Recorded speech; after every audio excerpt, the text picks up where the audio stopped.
Hola, soy Robo y esto es Robo Music, el canal que he creado para promocionar sobre todo mi música y todo lo que hay alrededor de ella. El vídeo de hoy va sobre el sintetizador Alexis Micron.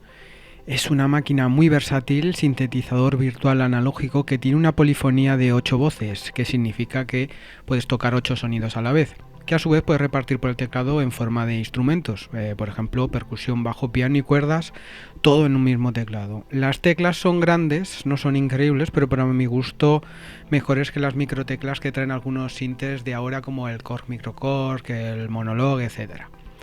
Viene con un montón de patches de sonidos, pero yo los he borrado casi todos porque no me convencían mucho y los que han quedado los he modificado para sonar lo más cercanos a los sintetizadores que emula por medio de filtros. Filtros tipo Oberheim, Arp Odyssey o Moog. La capacidad de diseño de sonidos es brutal. Síntesis FM, filtros, efectos por voz. El diseño de sonidos es un poco laborioso porque solo dispone de una pequeña pantalla donde trabajar en todas las opciones y unos atajos del teclado que no son lo mejor, pero que una vez bien aprendido pues vas más rapidito y no es para tanto. También dispone de varios editores. Yo he bajado uno gratuito que se llama CTRL Control y mediante este puedes modificar muchísimo más fácil todos los parámetros y guardar tus librerías sin problemas. Del teclado no es muy grande pero tampoco es muy pequeño y pesa lo suyo. La construcción es plástico y metal y parece duro, pero a mí me da que los knobs y algunos botones no son de la mejor calidad, pero igualmente suficientes. Puedes utilizar este sintetizador como máquina de efectos conectando otros aparatos o lo que quieras a sus entradas de audio. También tiene un vocoder muy facilito con muchas posibilidades y la verdad que me ha encantado. Este sinte salió por el año 2003, así que solo lo puedes encontrar de segunda mano por algo menos de 300 euros a fecha de este vídeo, y me parece que lo que ofrece es infinito por ese precio, incluso por encima de la nueva generación de sintetizadores digitales y analógicos que están saliendo.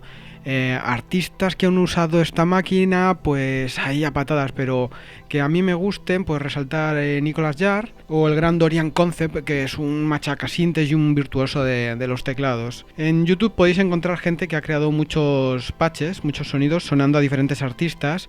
Yo en YouTube, por ejemplo, he encontrado a alguien que había hecho unos patches de los grandes Boards of Canada maravillosos.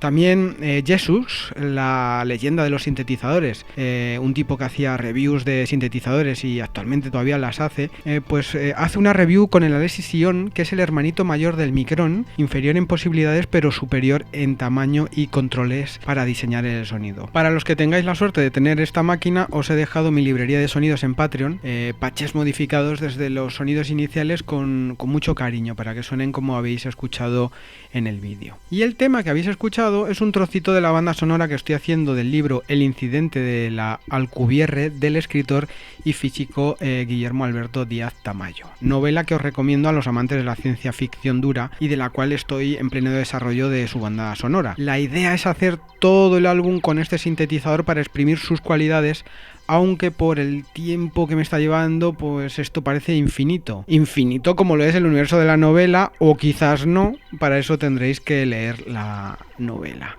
Y bueno, poquito a poco vamos mejorando los vídeos, es difícil hacer algo para todo el mundo y esa es mi idea. Los que estáis en la música espero que hayáis disfrutado y los que no, al menos que os haya entretenido un ratito. Y bueno, muchas gracias a todos y os espero en el siguiente. ¡Chao!